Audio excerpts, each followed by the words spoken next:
Want to know how to see or discover recommended taskers in TaskRabbit? Well, no worries. In this video, I'm going to show you an easy step-by-step plan on how you can do it. It's super simple and under a minute, so let's get straight to it. Now, first things first, simply open up your TaskRabbit website or the app itself. Just simply head towards taskrabbit.com and make sure you are logged in. We have also created a video on how to log in, so make sure to watch it. So once you have done that, on the dashboard, you can just simply scroll down a little bit. So once you have done that, here right below the App Store advertisement, you should be seeing taskers that are recommended for you. So make sure you have your location enabled and it should be populated in your area.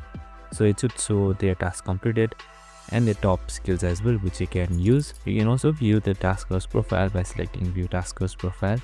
And now once that is done, it should be showing the profile just like this right here, and that's it.